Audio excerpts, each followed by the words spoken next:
nous avoir reçus. Alors, donc, après 4 jours en fait, 4 jours après le procès de Imam Ndao et compagnie, alors quel enseignement vous en tirez? Bon, l'enseignement à tirer, c'est que d'abord, tout d'abord, d'ailleurs, je carsette vos internautes et salue tous les Sénégalais d'ici, de la diaspora et tous ceux qui suivent peut-être ou qui vont suivre cet échange à partir de votre site. D'abord, ce qu'il y a lieu de noter, c'est que le procès se passe très bien pour le moment, dans un climat de sérénité et de calme. Les débats sont très bien dirigés par un président très calme qui a de l'écoute. Et son attitude et son comportement d'État sur tous les acteurs. Donc par rapport au procès, pour le moment, nous n'avons aucune observation sur le plan formel. Tout se passe bien. Le procès a débuté le lundi. Et on a suspendu hier jeudi soir. Donc on a fait 4 jours de procès. 7 accusés ont été entendus. Et tout se passe bien. Ils ont répondu à toutes les questions de la chambre criminelle, du parquet, maître des poursuites, et également de tous les avocats des différentes défenses. Parce qu'il y a plusieurs défenses. Chaque client a son avocat ou ses avocats. Mais globalement, ça se passe bien dans une ambiance de sérénité et de calme. Alors, donc, comment appréhendez-vous un peu voilà, donc, ces accusations, ce procès, au regard un peu des auditions ou bien des témoignages, n'est-ce pas, donc, des présumés djihadistes qui ont défilé devant la barre? Est-ce que vous pensez que votre client est coupable? Bon, pour le moment, ce qu'il y a lieu de dire, on peut retenir qu'Imam Ndao est poursuivi principalement pour 3 chefs, n'est-ce pas, d'infraction. Association de malfaiteurs en relation d'une entreprise terroriste, complicité de blanchiment et apologie de terroristes, principalement. Les autres, c'est moins important. Donc, c'est des faits, c'est des infractions extrêmement graves. C'est pourquoi, d'ailleurs, il est poursuivi devant une chambre criminelle. Mais au-delà de la gravité que nous considérons simplement formelle, parce qu'une gravité, on l'apprécie par rapport à des faits. À des faits palpables, à des faits probants, à des faits objectifs. Et moi, en ma qualité d'avocat de Imam Aliou Ndao, nous, Dipoul, en l'état, nous sommes parfaitement rassurés. Parce que nous n'avons pas dans le dossier des éléments objectifs probants, constitutifs, n'est-ce pas, d'un quelconque crime ou délit. Donc nous sommes parfaitement rassurés que pour le moment, au regard des 7 accusés qui sont entendus, qu'il n'y a aucun élément compromettant contre Imam Ndao jusqu'à présent, au-delà du dossier que nous avons déjà étudié. Le nom de votre client a été cité, n'est-ce pas, par ces 7 accusés qui disent effectivement avoir des liens avec ces gens. Or, ces derniers, effectivement, donc, il est établi, d'après le PV d'enquête, effectivement, qui sont engagés, et puis d'ailleurs, de leur aveu même, sont engagés, n'est-ce pas, donc, dans des combats djihadistes, soit au Mali, soit en Syrie. Alors, est-ce que là, vraiment, donc, ça ne suscite pas... Voilà. Aucunement. Contrairement à ce que vous me dites, les 7 n'ont pas dit qu'ils le connaissent. Moi-même, qui a été entendu le premier jour, ne connaît pas Imam Aliou Ndao. Madame Sow ne connaît pas Imam Aliou Ndao. Latrignan qui a été entendu ne connaît pas Imam Aliou Ndao. Ils l'ont dit à la barre. Ils l'avaient dit également dans le PV d'enquête. Ils l'avaient dit également au niveau de l'audition. Madame Sow ne connaît pas Imam Aliou Ndao. Il n'y a que 3 personnes parmi les 7 qui ont été entendues depuis lundi qui connaissent Imam Ndao. C'est Ibrahima Diallo, c'est Saliou Ndiaye et c'est Koumba Niang. Koumba Niang est la deuxième épouse de Diokhane qui dit avoir vu Imam Ndao une seule fois. Il l'a dit devant tout le monde à la barre. Il était parti à Kaolack voir Ramaba, qui se trouve être la nièce d'une des épouses de Imam Ndao. C'est arrivé là-bas qu'on lui a présenté Imam et Imam lui a posé la question. Quand on lui a dit c'est la femme, c'est l'épouse de Matar Diokhane, il lui a dit comment se porte Matar. Et la dame lui a dit mais Matar a été arrêté. Il dit Matar était où jusqu'à ce qu'il soit arrêté. Il dit Matar avait voyagé. Il dit ah bon. Et la dame lui dit mais moi-même je m'apprête à y aller. Imam l'a dit il n'est pas question d'aller où. Vous savez où est-ce qu'il est? Il est dangereux de voyager. Donc elle ne connaît pas Imam profondément. Saliou Ndiaye, c'est lui qui connaît l'imam. Mais il n'a pas fait ses études coraniques au-delà de l'imam. Il l'a dit. C'est un voisin de l'imam. C'est en allant prier chez lui, n'est-ce pas, que j'ai aimé sa manière de faire les prêches. Parce qu'il faisait des prêches d'actualité. On lui a posé la question, est-ce que vous avez étudié dans son temps? Il dit non, moi je les connais alors que j'étais relativement majeur. Donc j'ai appris avec lui la pratique religieuse. On lui a demandé la question, lorsque vous avez décidé d'aller en Syrie, est-ce que vous avez informé l'imam? Parce que Saliou n'est pas parti. Saliou a dit, je suis venu voir l'imam pour lui dire, je souhaitais partir en Syrie pour mettre en œuvre ma conviction religieuse. L'imam lui a dit, niet. L'imam s'y oppose en lui disant, il ne faut pas y aller. Qu'est-ce que vous allez faire là-bas? Vous ne savez pas de quel djihadisme ils mettent en œuvre. Il n'est jamais parti. Et il l'a dit, et réitéré là-bas, l'imam l'a interdit. Lui, c'est un disciple de l'imam. Ibrahima Diallo, lui, la troisième personne qu'il connaît, a fait ses études coraniques chez l'imam. Quand il partait au Nigeria, l'imam n'était pas au courant. Il l'a dit. C'est au retour, en allant en Gambie, qu'il est passé chez l'imam. Parce qu'il devait partir en Gambie. Il avait 8 millions avec lui, parce qu'il ne peut pas passer à la frontière. Il lui a confié les 8 millions. Et au retour, il a récupéré les 8 millions.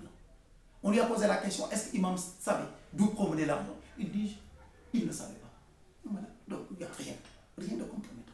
Les 4 ne le connaissent pas, c'est les 3 qui le connaissent. Dans le dossier, c'est 4 personnes qui connaissent l'imam.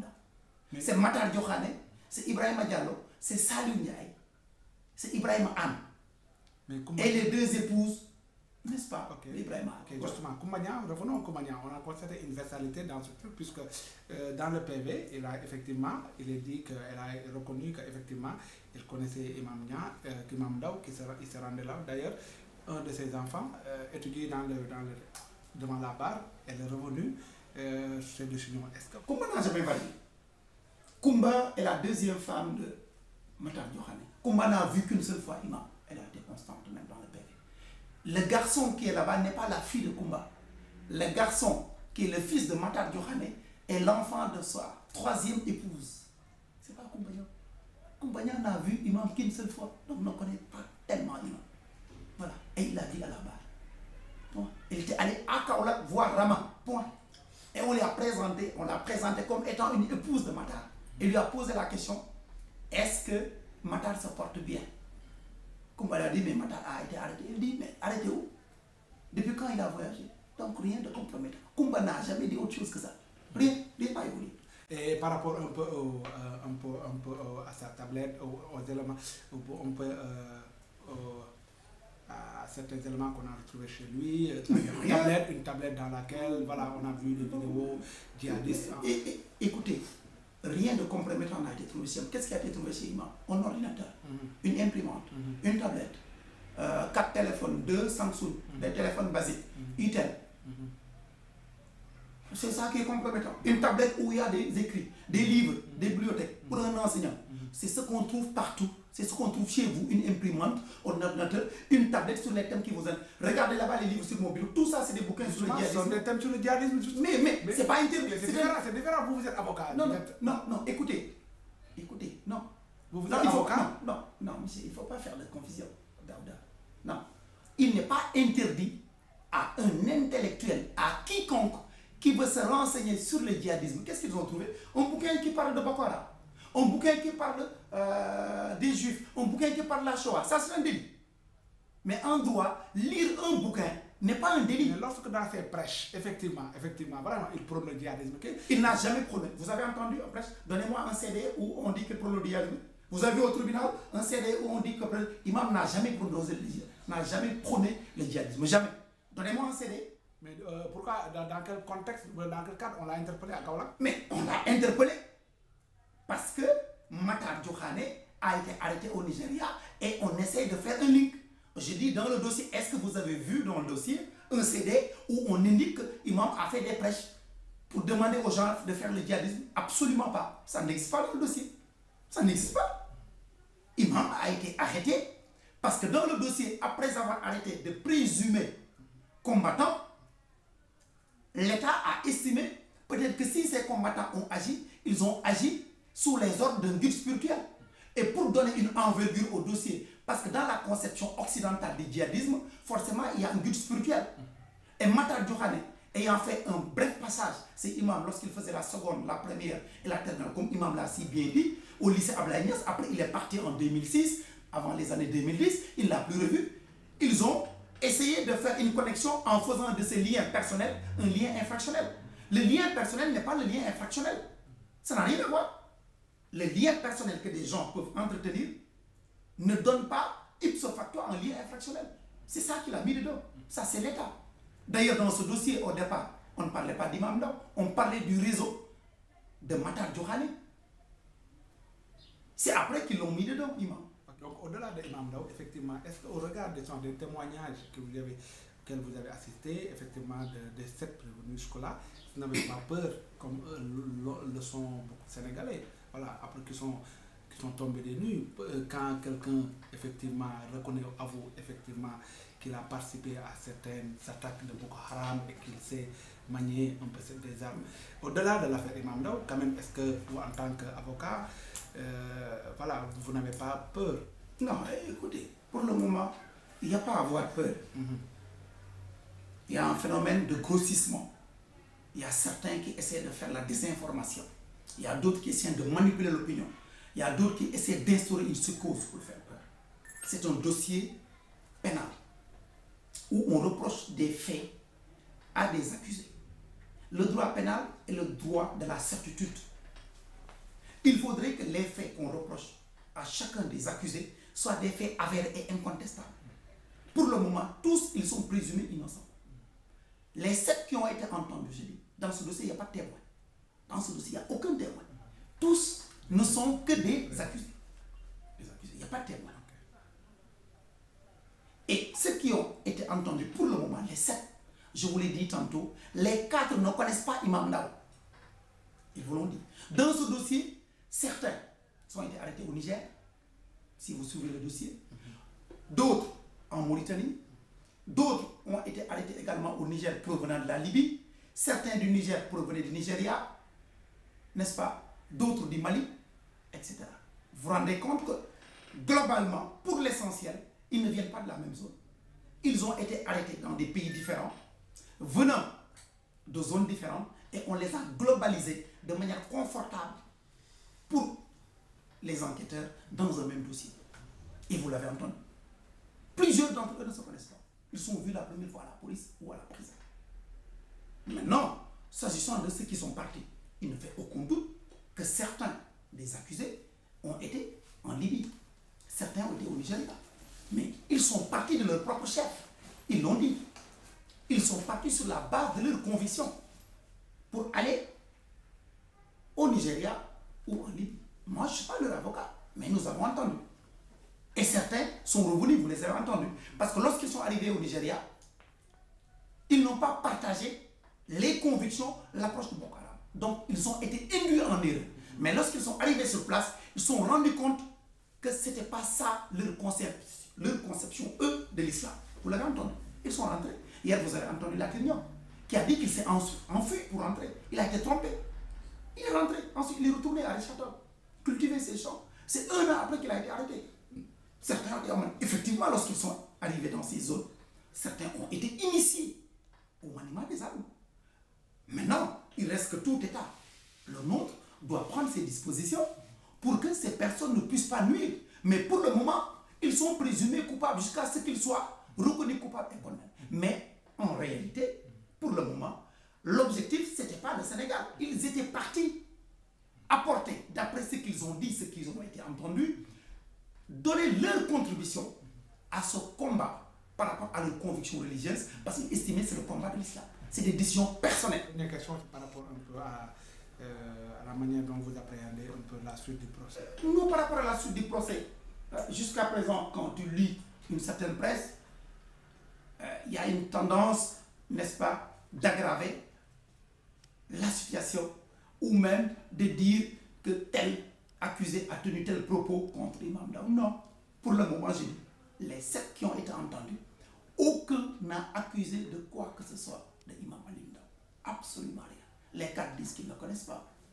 Ceux qui le connaissent, les 2 disent, écoute, moi, quand j'y étais, je n'ai pas requis son autorisation, je ne lui ai pas demandé sa bénédiction, je suis parti de mon propre chef.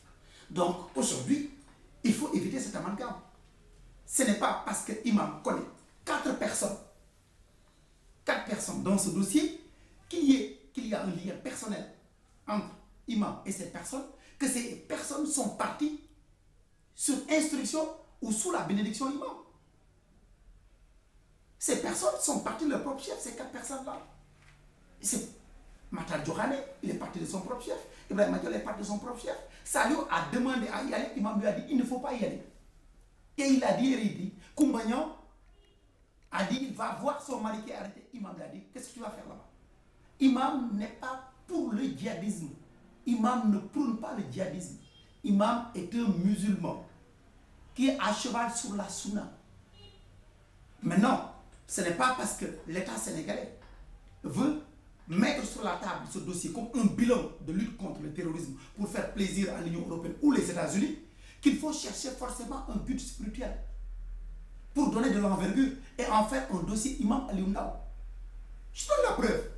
Vous pensez qu'un djihadiste, il aurait une école publique dans son dara? Est-ce que vous savez que dans le dara d'Imam Ndao, où il y a 500 talibés actuellement, il y a une école publique de l'État sénégalais construite dans le dara de 6 classes avec des enseignants?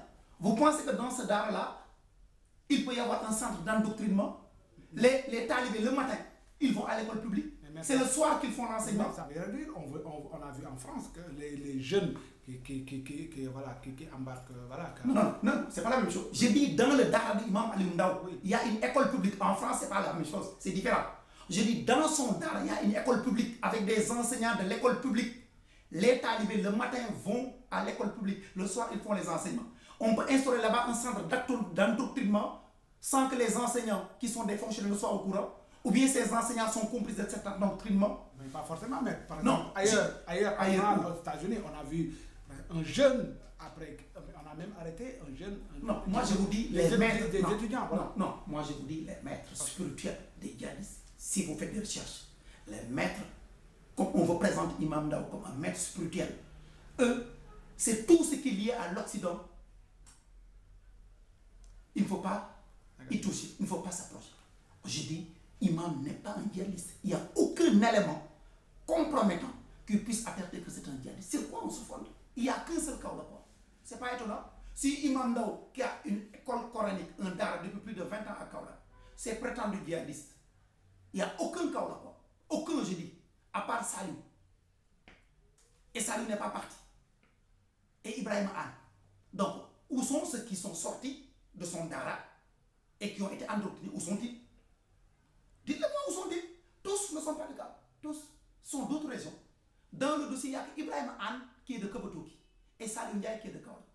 Donc, si son institut, son dara, est un centre d'endoctrinement, où sont ceux qui sont sortis de là-bas?